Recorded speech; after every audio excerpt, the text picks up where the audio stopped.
भारतीय क्रिकेट के इतिहास में ना कुछ ऐसे पल हैं जिन्होंने खेल का पूरा नक्शा ही बदल दिया। तो आज बात करते हैं एक ऐसे ही पल की और उस खिलाड़ी की जिसने ये सब मुमकिन कर दिखाया।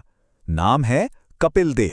जरा सोचिए, एक टीम वर्ल्ड कप खेलने जाती है और उसकी जीत पर 66-1 का सट्टा लग रहा है। मतलब कोई उम्मीद ही नहीं कर रहा। 1983 में भारतीय टीम के लिए यही हकीकत थी। वो सिर्फ अंडरडॉग्स नहीं थे, अरे उन्हें तो कोई गिन ही नहीं रहा था। टूर्नामेंट की सबसे कमजोर टीमों में से एक माना जा रहा था। लेकिन उसी टीम में कप्तान था जिससे खुद पर और अपनी टीम पर पूरा भरोसा था। तो हाँ, ये कहानी उस टीम की जीत की तो है ही, पर उससे भी कहीं ज्यादा ये उनके उस बेखौफ कप्तान की है जिसने नामुमकिन को मुमकिन बना दिया। तो कौन थे ये कपिल देव? उन्हें हरियाणा हरिकेन के नाम से जाना जाता था, और ये सिर्फ एक निकनेम नहीं था, ये उस तूफान का प्रतीक था जो वो अपने साथ भारतीय क्रिकेट में लेकर आए थे। वो वाकई एक नए तरह के हीरो थे। अच्छा, इससे पहले कि हम आगे बढ़ें, एक बहुत जरूरी शब्द समझ लेते हैं, ऑलराउंडर। क्रिकेट में ये वो खिलाड़ी होता है जो बैटिंग और बॉलिंग दोनों में कमाल का हो, और ये हुनर बहुत ही रेयर होता है।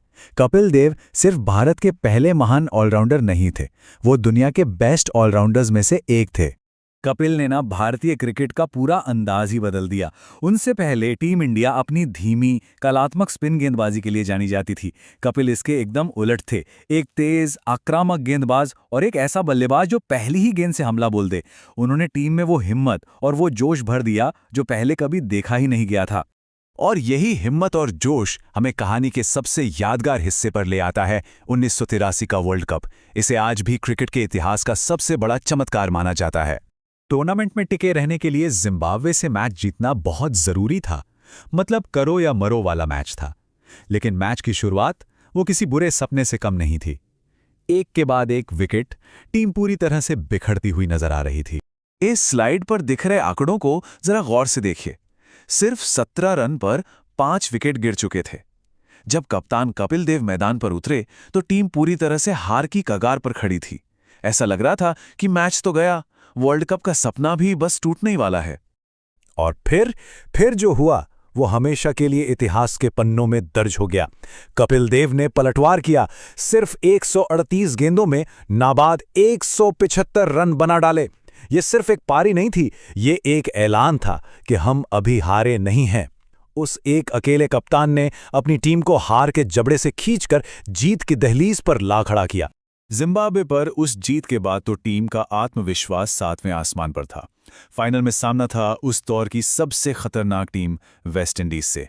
और फिर आया वो एक पल जिसने सब कुछ बदल दिया। कपिल देव ने पीछे की ओर लगभग 20 गज, यानी कि काफी लंबा, दौड़ते हुए विविन रिचर्ड्स का एक ऐसा कैच पकड़ा जिस पर यकीन करना मुश्किल था। बस उस एक कैच ने मैच का रुख ही पलट दिया।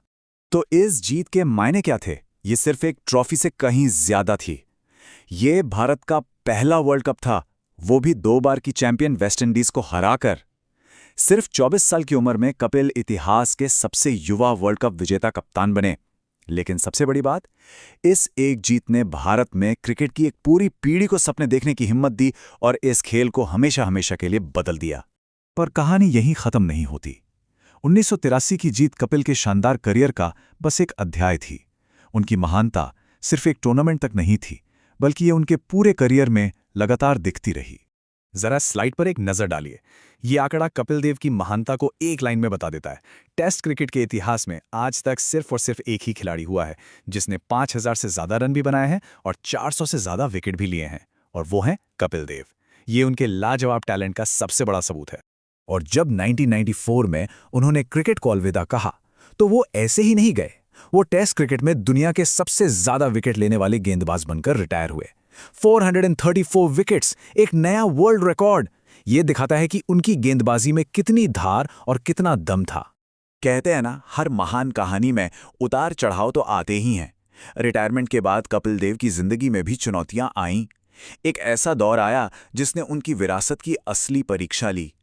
एक खिलाड़ी के तौर पर वो जितने सफल थे, कोच के रूप में उनका सफर उतना ही मुश्किल रहा। टीम का प्रदर्शन कुछ खास नहीं रहा और ये उनके लिए एक बहुत ही चैलेंजिंग दौर की शुरुआत थी। और फिर आया साल 2000, जो उनकी जिंदगी का शायद सबसे मुश्किल दौर था। उन पर मैच फिक्सिंग के बहुत गंभीर आरोप लगे। सोचिए, देश का सबसे बड़ा हीरो सवालों के घेरे में था। इस दबाव के बीच उन्होंने भरे मन से कोच के पद से इस्तीफा दे दिया। लेकिन महीनों की जांच के बाद सीबीआई और बीसीसीआई दोनों ने उन्हें बेदाग पाया। उनके खिलाफ कोई भी सबूत नहीं मिला। वो पाक साफ निकले। आरोपों से बरी होने के बाद असली सम्मान तब मिला जब साल 2002 में विजडन ने उन्हें सदी का भारतीय क्रिकेटर चुना। उस अवार्ड को लेते हुए कपिल देव ने कहा था, ये मेरा सबसे बेहतरीन पल है। ये वो पल था जब उनके चरित्र और उनके खेल पर लगे सारे दाग पूरी तरह से धुल गए। तो कपिल देव की ये कहानी हमें कहाँ छोड़ जाती है? ये हमें एक सवाल के साथ छोड़ जाती है कि किसी महान खिलाड़ी की असली विरासत आखिर क्या होती है। क्या वो सिर्फ उनके रिकॉर्ड्स और ट्रॉफियां हैं, या फिर वो उम्मीद और वो प्रेरणा है जो वो आने वाली पीढ़ियों के लिए छोड़ जाते हैं? कपिल देव के मामले में शायद जवाब इन सब में ही छिपा है।